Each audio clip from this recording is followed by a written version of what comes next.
Hey, good morning everybody, it's Mike and thanks for jumping on here with me this morning as we're discussing the most valuable resource you have this week, right? Your time. I mean, it's really the only thing that each of us has to offer. Us, you. Now, many of you have complex lives with many moving parts, right? You're a wife, a husband, a father, a mother, a sister, a brother, a friend, a son, a daughter, a leader, a chauffeur, a cook, a dishwasher, a house cleaner, a babysitter, and a realtor. There's really only one way to get it all done, and that's by managing your time very, very closely every day, right? If we don't, we're going to become a victim of good intentions. I mean, you meant to, it just never happened. And almost all of you are going to put your real estate business behind all of these personal roles you play in your lives. Your business just comes last. So when you have good intentions, guess which part didn't get done? And then, of course, we don't make the money to support our lifestyle. So then we let other parts of our life down, right?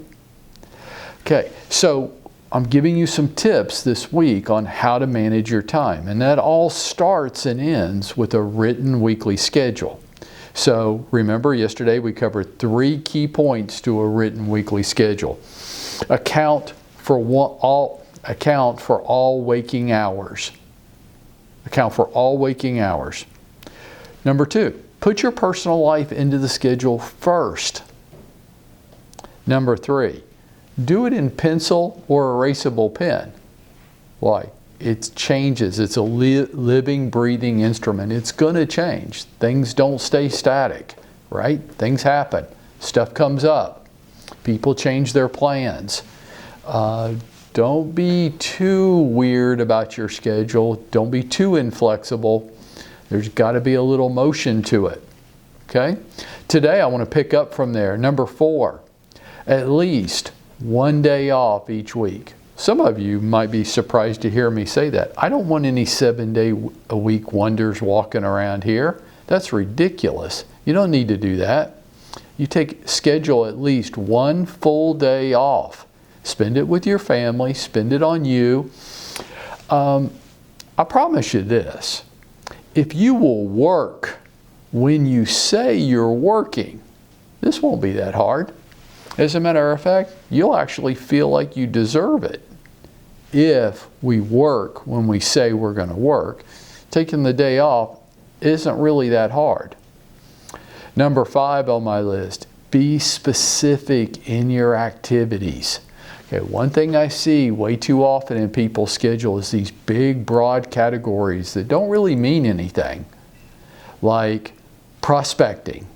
I admire the ambition, but what do you mean by prospecting? There's all different kinds of prospecting. Specifically, at that time, on that day, what type of prospecting activity are you going to be completing?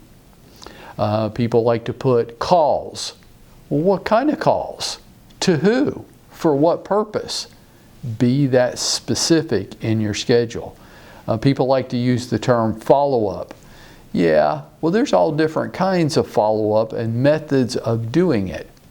Which kind of follow-up? What method are you going to be using? Be specific in your activities. Answer the question, how much and by when? If you were in a master's program in business administration at any university today, you would hear that until you got sick of it. How much and by when? What gets measured gets done. And they keep saying that over and over because it's true. Number 6 on my list, watch out for the middle of the day time sucks. I have become acutely aware of these. They disrupt momentum.